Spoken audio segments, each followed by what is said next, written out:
बिस्मिल्लाहिर्रहमानिर्रहीम। अस्सलाम वालेकुम नाज़रीन, मैं हूं आम शहरी आरिफ हमीद भट्टी। आज लाहौर से अहम तरीन खबरों के साथ। नाज़रीन, एक तरफ हुकूमत ने अवाम पर महंगाई का ऐसा तूफ़ान छोड़ा जिससे अवाम डूब कर सांस लेने के काबिल भी नहीं रही। दूसरी तरफ टैक्स की भड़मार लगा के टैक्स सैलरी पेशा अफराद की चीखें निकल आई जो प्राइवेट सेक्टर में भी काम करते थे। दूसरी तरफ इमरान खान हुकूमत के लिए ड्रोना जिन बन चुके हैं। इमरान खान इनका पीछा ही नहीं छोड़े। एनआरओ की राह में बड़ी रुकावट इमरान खान हुकूमत से निकल कर भी हुक्मरानों के लिए ड्रोना ख्वाब साबित हो चुके हैं। उन्होंने ठीक कहा था, मैं बाहर आके ज़्यादा ख़तरनाक साबित होऊंगा।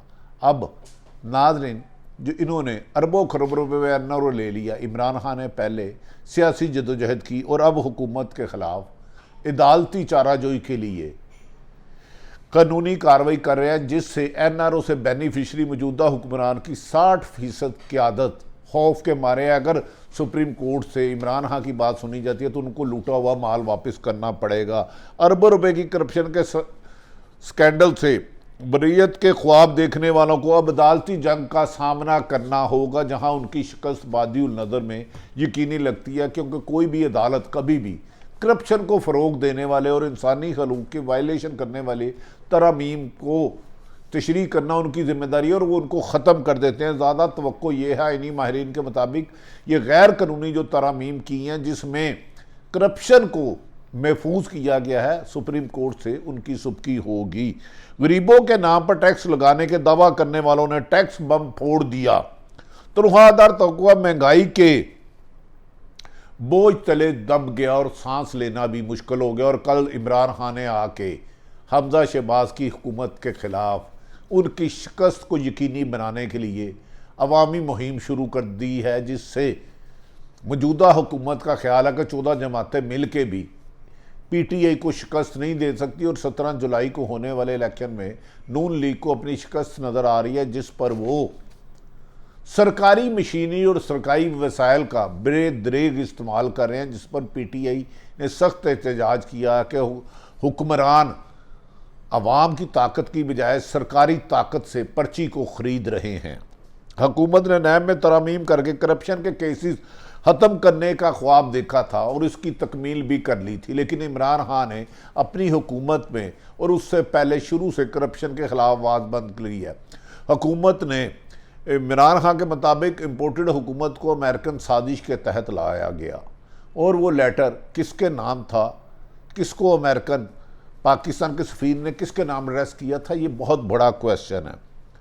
इमरान खान को पाकिस्तान की इंडिपेंडेंट इज़्ज़त को बहाल करने, सफारती पॉलिसी को इंडिपेंडेंट करने और बैरूनी ग़ुलामी से निकलने की सज़ा मिली कि अमेरिका ने एक मरासला भेजा किसी एक अहम शख्सियत को एड्रेस करके और उसकी हुकूमत ख़त्म करा दी, जिस पर इमरान खान ने हुकूमत ख़त्म कराने के दो तरीके थे। कि अमेरिका को इमरान खान ने खुदा मानने से इनकार कर दिया था और पाकिस्तान की पॉलिसी पाकिस्तान के मुफाद में बनती थी। दूसरा, मौजूदा पाकिस्तान में करप्ट माफिया टोला को हाथ डाला था, जिन्होंने आते ही साजबाज करके अपने खिलाफ बनने वाले अरबों रुपए के मुबैना करप्शन के केसों को नैब तरामीम के तहत ख़त्म कर दिया और लूटा हुआ माल उनके लिए माल मुफ्त दिल बेरहम बन गया। नाज़रीन, अब आमदन से ज़्यादा असासे और बेनामी के केस सिरे से ही ख़त्म कर दिए गए हैं। मौजूदा पीपल्स पार्टी और नून लीग ने नैब तरामीम में करके आमदन से ज़्यादा, यानी कि आप 1 लाख रुपया महीना करा रहे हैं और आपके असासे 1 करोड़ रुपये, तो अब आपको कोई पूछ नहीं सकता, नैब ही साबित करेगी। अब खूब माल हराम खाओ, जदातें बनाओ, बैरून मुल्क लेके जाओ, मौजे करो, कानून बाला है। और दूसरा, बेनामी केस सिरे से ही ख़त्म हो गया, यानी कि अरबों रुपया एक बंदा कमाता है, फ्रंट मैन के नाम जायदाद बनाता है, उसको कोई नहीं पूछेगा। इससे सरकारी अफसर और सियासत में रहने वाले मगरमच्छ और हराम कमाने वालों को बहुत ज़्यादा फेवर मिली है, जिस पर इमरान खान सीख पाते कि वो इस पर कोई कंप्रोमाइज़ नहीं करेंगे। अगर वो अमेरिका के साथ टक्कर लेकर हुकूमत ख़त्म कर सकते हैं, ज़िंदगी को दाव पे लगा सकते हैं, तो वो इस करप्शन के लिए आखिरी दम तक जद्दोजहद करेंगे। जो उन्होंने पहले लॉन्ग मार्च किया, मुख्तलिफ जलसे जुलूस किए और अब अदालती रास्ता अपनाया करप्शन के रास्ते में रुकावट करने के लिए। एवन फील्ड रेफरेंस हो या जाली बैंक अकाउंट्स का केस, इनकी कानूनी हैसियत को नैब तरमीम के मुताबिक जीफर कर दिया गया है, लुटेरे मुनसब बन गए हैं, मुल्क की अवाम के हुकूक पर डाका मारने वाले हमारे रहबर बन गए हैं। मगर इमरान खान आज भी इनकी राह में रुकावट है और कोई वो मौका इनके खिलाफ नहीं छोड़ते कि इनको इनके मुंतकी अंजाम तक पहुँचाया जाए और इनको सजा दिलाएँ। इमरान खान ने नैब कवानीन की को तरमीम के लिए सुप्रीम कोर्ट में चैलेंज कर दिया है, जबकि 14 जमातें करप्शन को बचाने के लिए और एक जमात करप्शन के खात्मे के लिए पीटीआई जद्दोजहद कर रही है। इमरान खान का ने कहा था कि वो मरते दम तक करप्ट माफिया को नहीं छोड़ेंगे और एनआरओ को तस्लीम नहीं करेंगे। उनका कहना था माजी में मुशर्रफ ने एनआरओ दे के जितना इस मुल्क को नुकसान पहुँचाया था याद नहीं हुआ, और दूसरा एनआरओ मौजूदा हुकूमत ने खुद अपने आप को दिया है।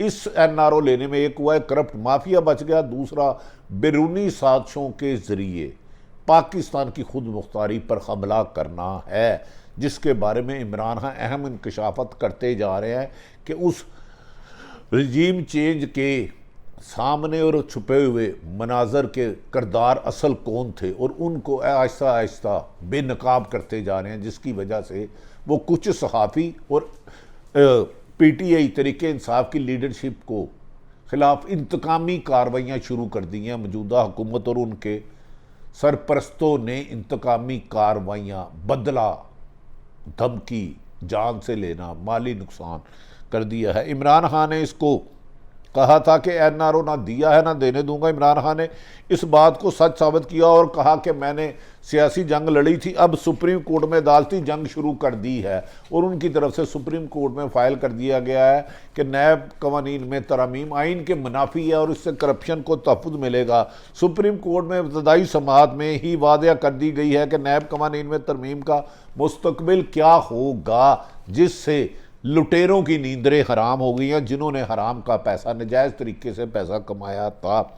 इससे पहले एग्जिट कंट्रोल लिस्ट से सियासतदानों के नाम निकालने पर अज खुद नोटिस में भी सुप्रीम कोर्ट में जेर समाअत है और उन्होंने कहा था कि क्यों इतनी जल्दी थी कि रातों रात संगीन वारदातों में मुलव्वस अफराद के नाम ECL में थे, जिसमें तकरीबन 40% से ज़्यादा काबीना मौजूदा शहबाज शरीफ की ECL में रातों रात नाम निकाल दिए गए थे। कुछ ऐसे नाम निकाल दिए गए थे जिस पर सुप्रीम कोर्ट ने नाराज़गी का इजहार किया था। इसके अलावा इमरान खान ने कल पंजाब में वज़ीर आला पंजाब हमजा शहबाज शरीफ और नून लीग के खिलाफ को शिकस्त देने के लिए, इंतखाबी मुहिम चलाने के लिए खुद मैदान में आ रहे हैं। उन्होंने कहा है मुझे धमकियाँ देने वाले मेरे अज़म को नहीं तोड़ सकते।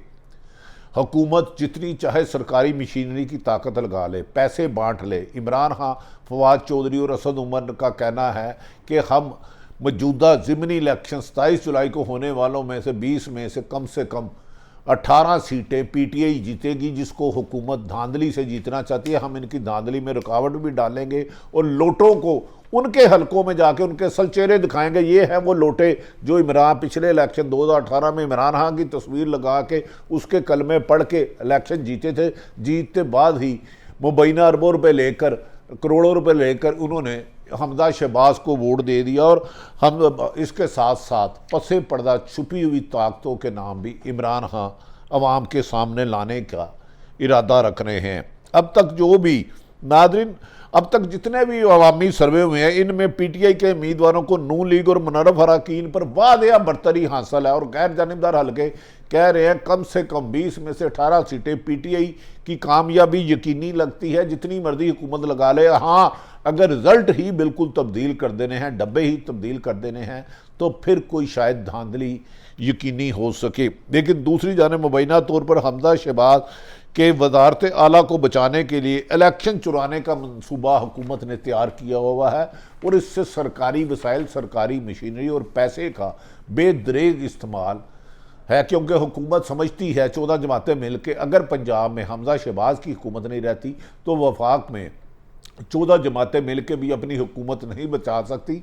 वहाँ सिर्फ 2 वोटों का फ़र्क है और फिर मासवाए इलेक्शन के हुकूमत के पास कोई चारा नहीं रह जाएगा। इमरान खान की जारहाना हिकमत अमली फवाद चौधरी, असद उमर और दीगर लीडरों की ज़िमनी इलेक्शन में कामयाबी करा सकती है अगर इमरान खान हर हल्के में जाके लोटों को उनका आईना दिखाते हैं। और इमरान खान और फवाद चौधरी ने इलेक्शन कमीशन से भी मुतालबा किया है, वो जो मुनर्रफ अरकान है पैसे लेके जिन्होंने फ्लोर क्रॉसिंग के तहत जिन्हें डी सीट किया गया है, उनको निशान लोटा अलाट किया जाए ताकि लोटा लोटे के साथ फिरे तो लोटा लोटे को वोट ना दे।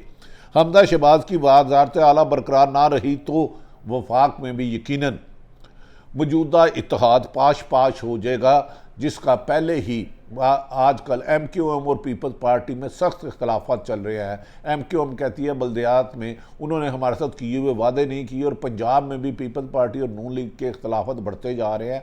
उनका कहना है कि इसी वजह से अभी तक कबीना नहीं दे रही। नाज़रीन, दूसरी तरफ परवेज़ लाई ख़ानदान और चौधरी शुजात में खुल के मुखालफतें आ गई हैं। दोनों एक दूसरे के खिलाफ सरापा एहतजाज हो गए हैं।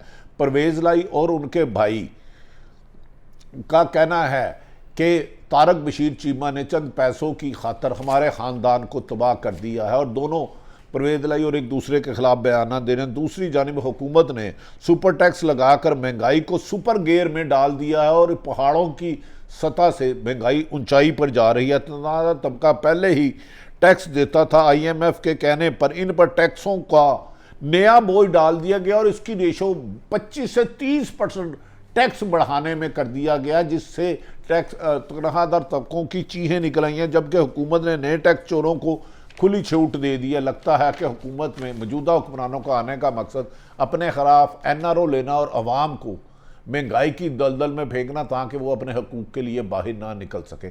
इमरान खान कल लाहौर में दमादम मस्त कलंदर करेंगे और लोटों के बारे में उनको आईना दिखाएंगे, और इसके साथ साथ उनके खिलाफ जो रजीम चेंज के ऑपरेशन के किरदार थे आहिस्ता आहिस्ता उनको बेनकाब करना शुरू हो गया। पाकिस्तान जिंदाबाद।